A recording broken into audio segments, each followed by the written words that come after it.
Hi everybody, this is Bonnie Barker and this is video number 3. Can you believe it?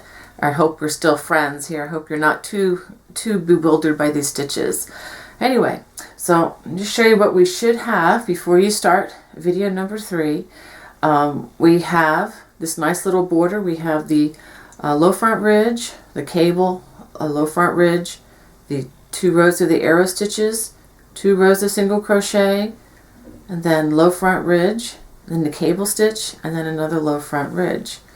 Okay, in this video segment I'm going to show you how to do the woven stitch. I think you're going to like this. It's a little different, but then after the woven stitch, what you're going to do is you're going to do this complete panel again following that. And the easiest way to do that, if you need more help after you've done almost 2,000 stitches, if you still need more help, I would just say go back to videos 1 and 2. But anyway, enough talk. Let's get started. Okay, as we start the beginning of video number 3, I just wanted to give you a closer examination of what the panel should look like. Okay, so if you can get a good view of that, we're going to go ahead and start. Okay, we are beginning with row 18, which says chain 2, skip first stitch, work woven stitch in next stitch, then skip next stitch on across the row. Okay, so we're going to start off with a chain 2. Now I'm going to work these woven stitches for you.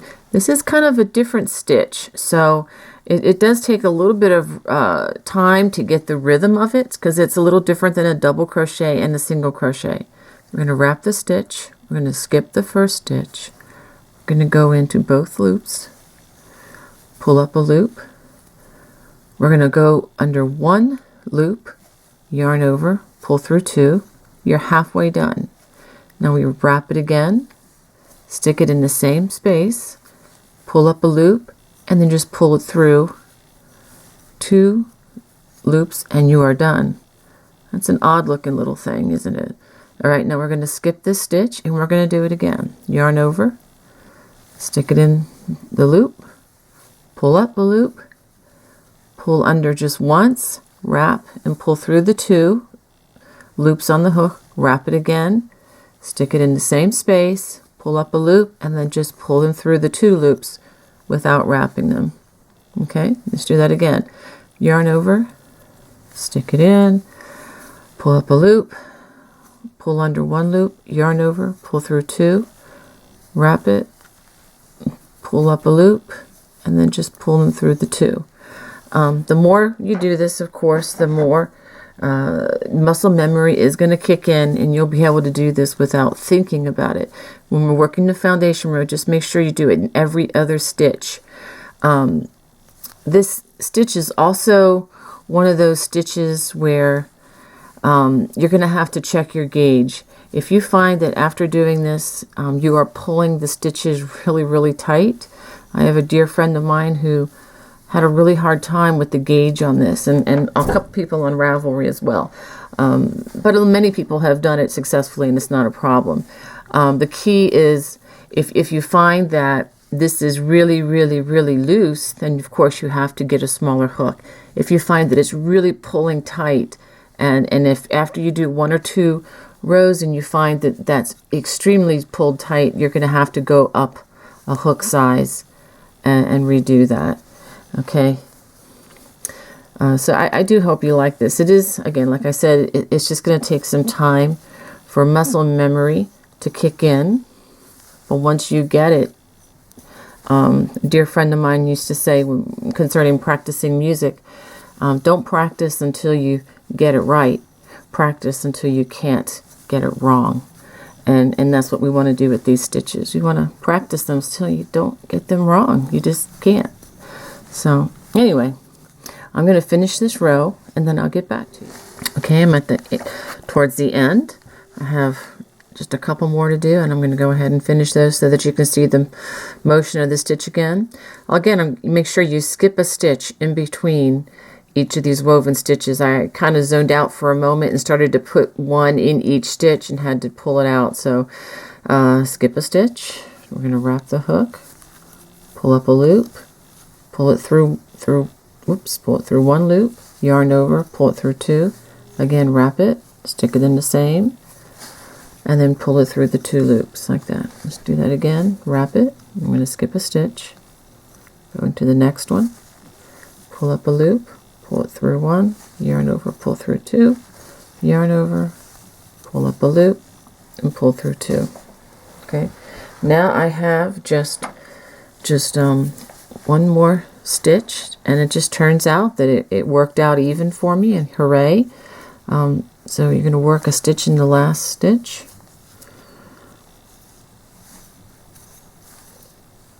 Now if there's a chance that well, first of all, there should be 88 woven stitches across.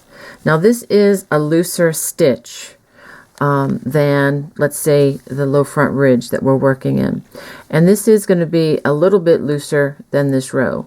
Shouldn't be a whole lot looser, but it's going to be a little bit looser. And that's going to tighten up once we put the finishing round, once we finish this section and we get back to our low front ridge and other stitches. It's going to, even that out a bit. But you should have 88 of these woven stitches across. If you have, let's say you have 88 and let's say you had an extra stitch, towards the end, it's not a big deal. I wouldn't rip the whole thing out. If your 88th stitch is, let's say, in the one stitch from the end, it's not a big deal if you just go ahead and skip that stitch and work in the last stitch. Okay, one or two stitches here and there is not going to matter, and it'll just be our little secret. If it's more like 10 or 15 stitches, you've got a big problem and you need to go back and try to, find out where things went wrong and correct it. You'd be happy if you could correct it now, because otherwise you just can't correct that with, fudging it here and there. Okay, at the end of this row, I'm going to chain 2, 1, 2. I'm going to turn. This is the back side. Another really interesting thing about this stitch is that it is reversible. So if you wanted to use it in other projects, it's kind of cool to have a reversible crochet stitch, because a lot of them just aren't. All right, so now when we work these stitches across, we are going to work them in the holes here. These are the stitches, the gaps in between the woven stitches. I'll do a few of them and you'll get the idea. Okay, yarn over,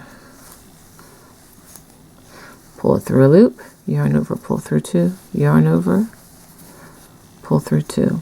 Okay, now I'm going to make the next one in between the next 2 stitches, and so on all the way across.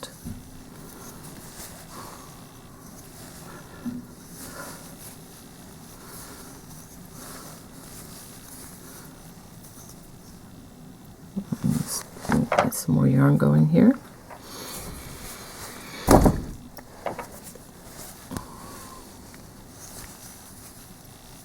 Okay, so that is the woven stitch, and we are going to do that from row 18 until row 30.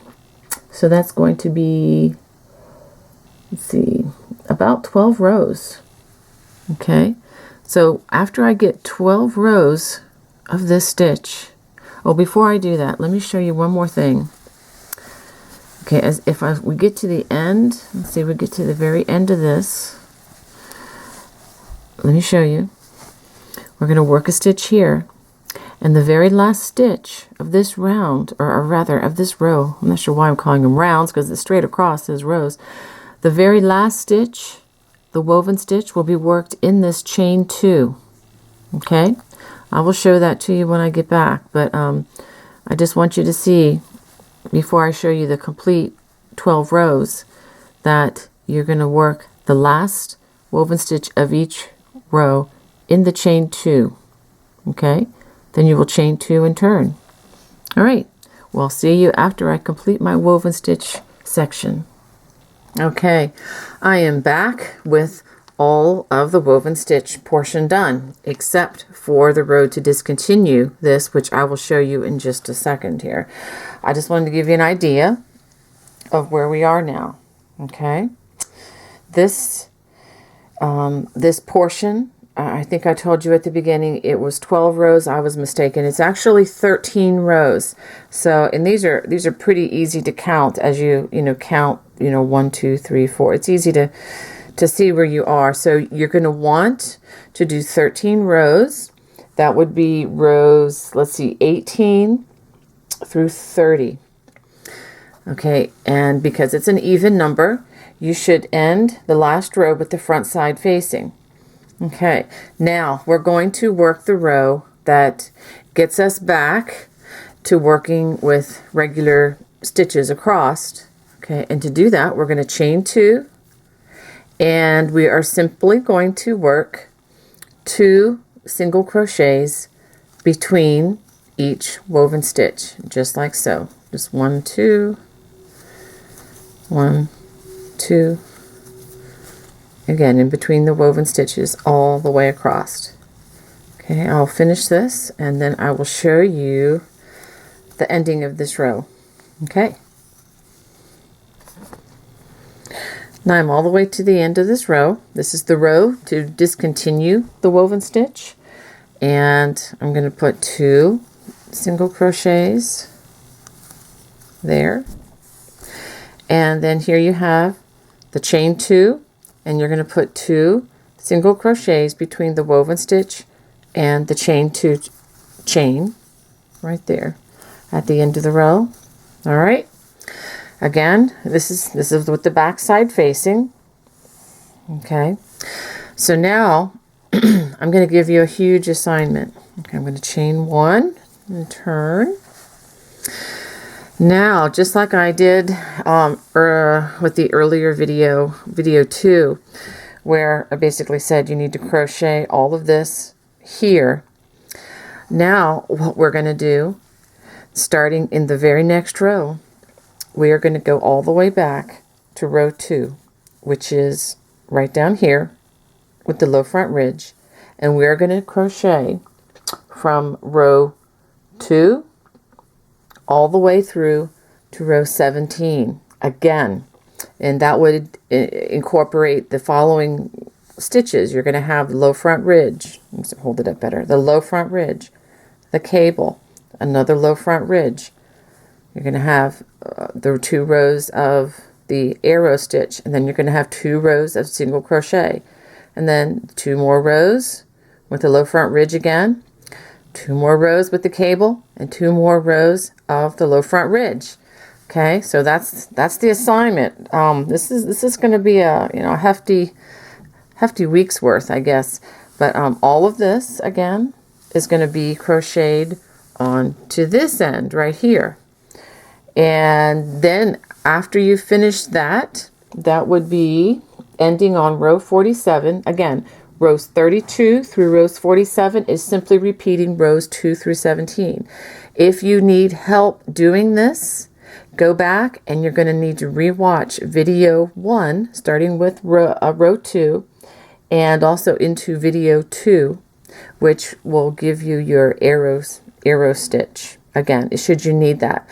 And I'm also, just to keep track of the yarn, I am at the end of my second ball of yarn of the Red Heart Soft, which means the yardage that I've used so far for this portion is 512 yards, almost to the yard. So I think we're looking real good for having plenty of yarn to finishing out this project. So this ends video number 3. Join me for video number 4 to continue this. Bye-bye.